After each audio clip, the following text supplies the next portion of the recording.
Alrighty, well, I'm going to take y'all into the building where I used to live.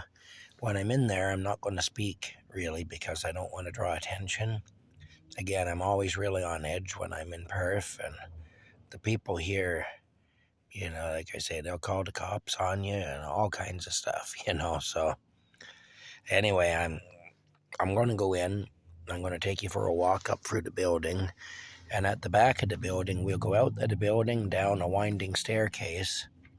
Basically, the staircase just does this all the way to the bottom of the building. And that staircase is, that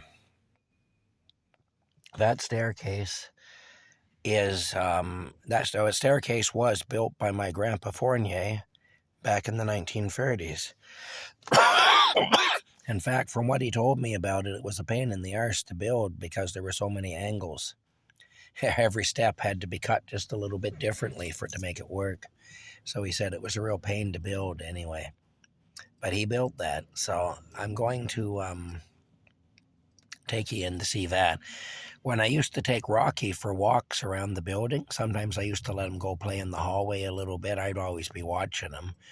And sometimes I'd pick him up and just carry him around for the building. He used to love that. He used to be looking all over, taking it all in. And that staircase, Rocky really loved that staircase. If I took him down through there, he would be like, I'd have to stop every so often so he could rub his head against the wall and stuff. And he really loved that staircase. He used to be really happy and excited when I'd take him into that staircase. Anyway, and I'd walk him down the stairs in that staircase or up the stairs, And there was just something about that staircase he really loved. I don't know if he knew somehow that my grandpa had built that or what, but he really loved that staircase. Anyway, let's go inside. Here we go now. All right. Oh, yeah. So this is Perth. Anyway.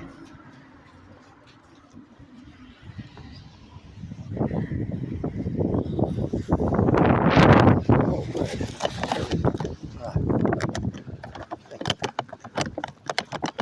Oh, okay.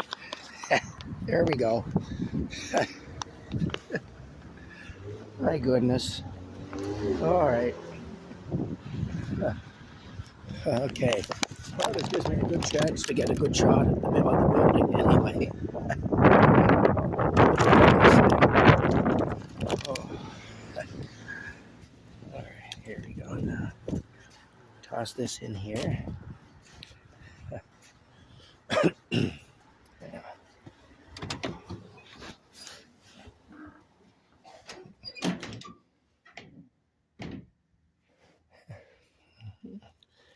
Yep, that was my mailbox. There. Chance.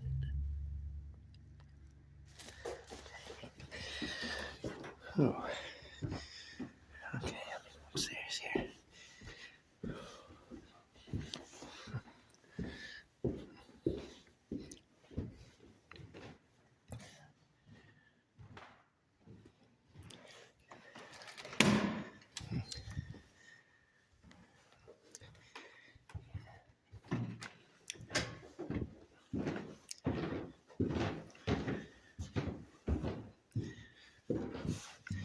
More apartments up there. And this is the floor I used to live on.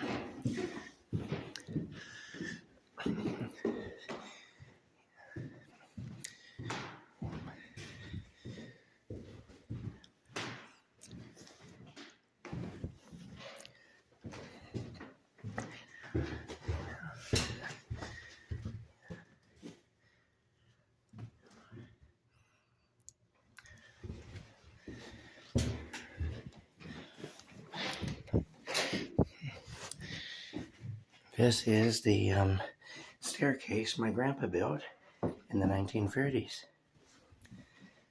These are all the angles he was talking about. He was quite a carpenter, my grandpa. Carpenter, electrician, engineer, and didn't even have his grade 8.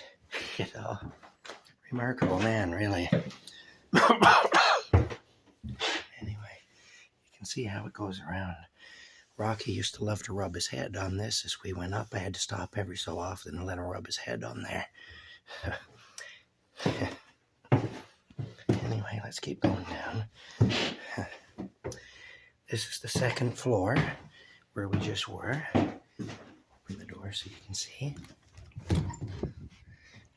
See? There's where we came in. I see they've closed up that. There used to be a door there, but they've closed it up. Yeah.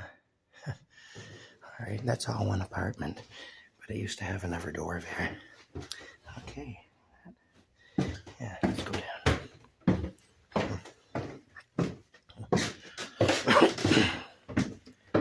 Anyway, we go straight down here.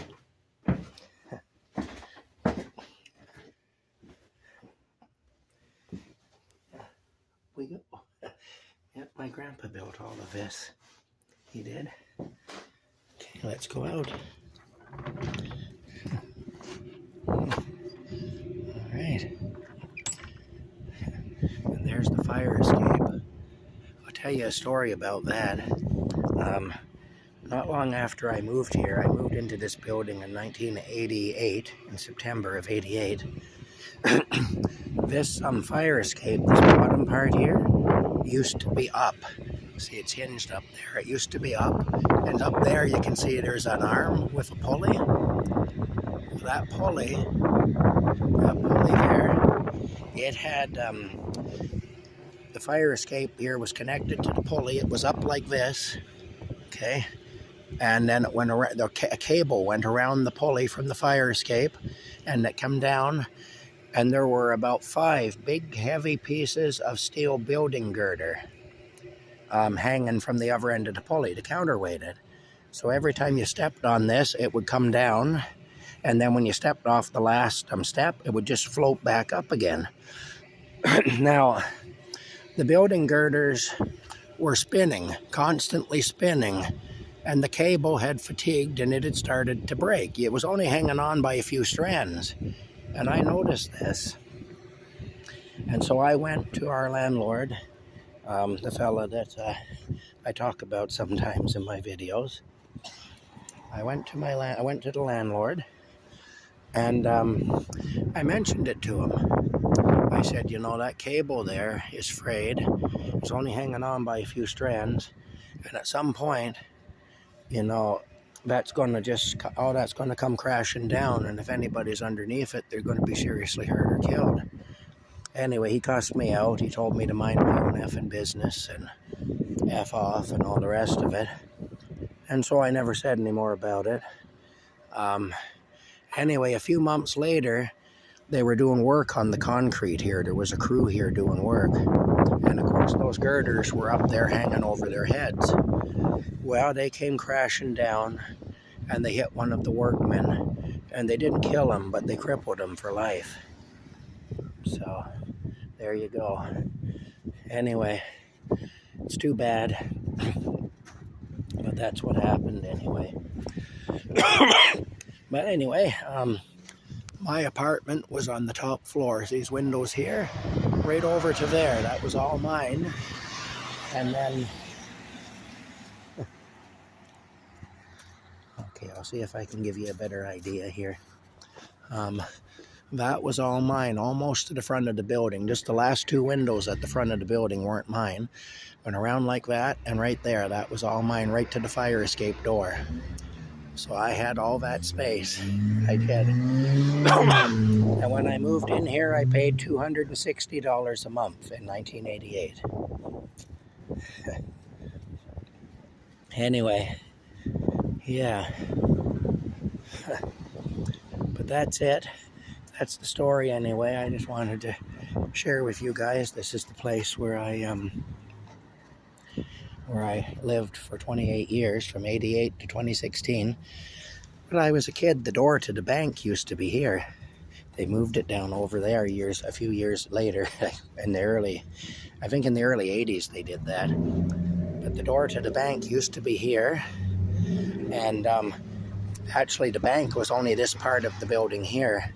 All these other places were all little stores. Yeah, that's how it was back then.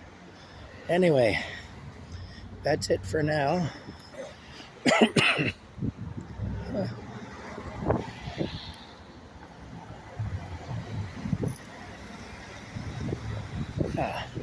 Anyway, that's it for now. There's the old soap plant down there.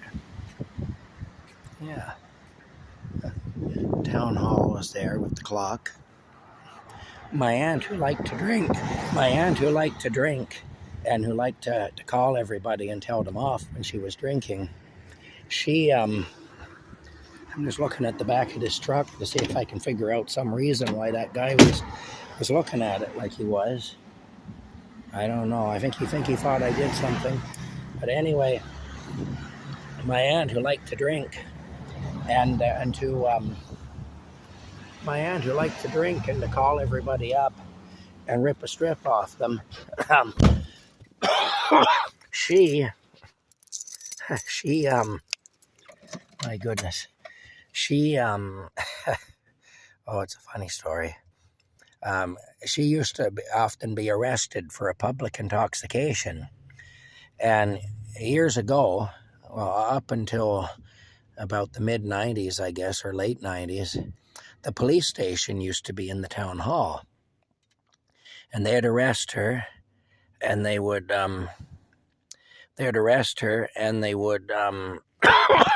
make her spend the night in the holding cells. And she used to say that they put her under the clock. They made her spend the night under the clock. That's what she used to say. Say, spent the night under the clock, she used to say, So there's the clock anyway that my aunt used to spend the night under when she'd get inebriated and the police would pick her up. But anyway, I remember one time they brought her back to my grandparents' house, and she had a case of beer with her when they arrested her. And so it ended up that she had this case of beer with her. And, of course, they had the beer in the back of the car when they brought her back to my grandparents' house. And this Perth cop, a fellow by the name of Bob Carnwright, had brought her back home anyway to my grandparents' place. And she wanted her beer. He told her she couldn't have it. He said, that's evidence. You can't have it. And she said, oh, yeah. She said, you're just going to drink the effing stuff yourself. You're going to park somewhere and drink it yourself, she said. And he said, no. He said, I'm not, and neither are you. And he took a bottle opener. Well, the fact that he had a bottle opener in the car kind of makes me wonder. But anyway, he took the bottle opener, and he stood there, and he opened up every single beer, and he poured them all out in the driveway in front of her. And I'll tell you, she was in tears. And that really upset her, that he was wasting all that beer. But yeah, I remember when he did that, though. He poured every bit of it out in the driveway. And Bobby Carnwright, we all used to call him Bobby Four Shots, because when I was in school, there was a little store across from the school called Bill's Groceteria. We used to call it Schaefer's store because it was owned by Bill Schaefer. And, people had been feeding this squirrel chips and things from the store. And the squirrel had gotten really friendly. The squirrel would come right up to you looking for a handout. So somebody reported the squirrel. They decided the squirrel might be rabid or something, and they reported it. So anyway, Bob Carnwright got the job of shooting the squirrel. The squirrel was living in a little place there near to the store, in a tree or something not too far, right beside the store or whatever, Anyway, he come up there and he started trying to shoot this squirrel. He found the squirrel and he started shooting at it.